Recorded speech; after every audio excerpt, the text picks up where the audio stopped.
Hello there and welcome. Today, this is Griffin. Today we're going to find the 6 trig ratios of angle F of this right there. Now, when I'm talking about the 6 trig ratios, I mean sine, cosine, tangent, cosecant, secant, and cotangent. So if we set up our little chart like we usually do in class, sine of angle F, I'll try to be as neat as possible here, cosine of angle F, tangent angle F, and we'll put blanks here, nice straight lines, and this will be cosecant, secant, cotangent, and these are all of angle F. So we'll set up our little chart. That's how it's going to appear on other papers in the future, tests and stuff. And this, by the way, is a review problem, so there's nothing new about this. This is review material.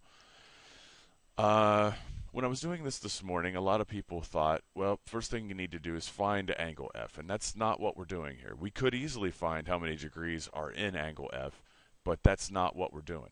We're going to find the 6 trig ratios of angle F. So in order to start that, we need to find the length of this side right here. And we can do that with simple Pythagorean theorem. We'll call this, and we realize that this is one of the short sides. So we have the hypotenuse and another leg, or a short side. So we'll set this up like so. 7 squared plus b squared, we'll just call this b here, equals 15 squared. And to do that, that's 49 plus b squared equals 225. B squared equals 225 minus 14. What is it?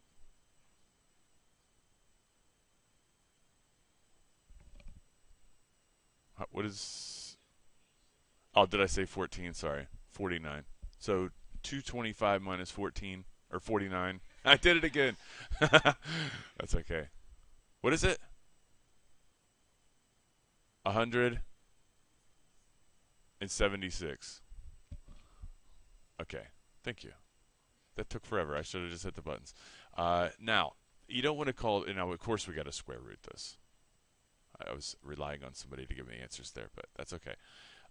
We have to figure out what this is and leave it in radical form. So if I start a new layer here, and I'll do this in black, if we do the prime factorization of 176, that is going to be 2 times 88, and we keep breaking this down because we're going to leave this in radical form. 2 times 44. We want to make sure we keep these in layers as we're doing this. 2, 2. This is 4 times 11. Dots in between everything. Continuing to bring these down so we don't accidentally forget anything. That is the number one reason people miss this. 11. A pair of 2's here, a pair of 2's here, and an 11 makes 4 radical 11. So this is going to equal 4 radical 11. And now I'm going to fade that out of here to give me some, to clean this up a little bit. Okay, now to find the 6 trig ratios of angle F, to do the sine of F, that's of course opposite over hypotenuse, so that's 4 radical 11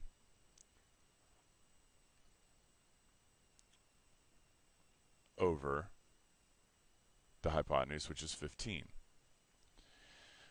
Can you leave it like that? Anybody? Yes, you can. You can leave it like that because the radical is on the top, and that's fine. And nothing will reduce here, so that's just good to go. Cosine will be adjacent over hypotenuse. That's 7 over 15. It's quite nice. The tangent, opposite over adjacent. That's 4 radical 11 over 7. And that's also completely fine because the radical's on the top. But when we do the cosecant, and remember that's the inverse of the sine, that's just going to flip this over. So this is 15 over 4 radical 11. And then we have to simplify this. So in order to get this, good to go here, we got to multiply by radical 11 on the top and bottom, like that. And on the bottom, then, we get 4 times radical 11 times itself. And radical 11 times itself is, of course, 11. So on the bottom, this becomes 44, or 4 times 11.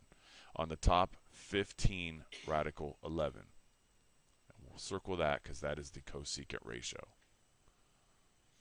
The secant, much easier. 15 over 7. Remember, that's just the reciprocal of this, so the inverse. And the cotangent of f.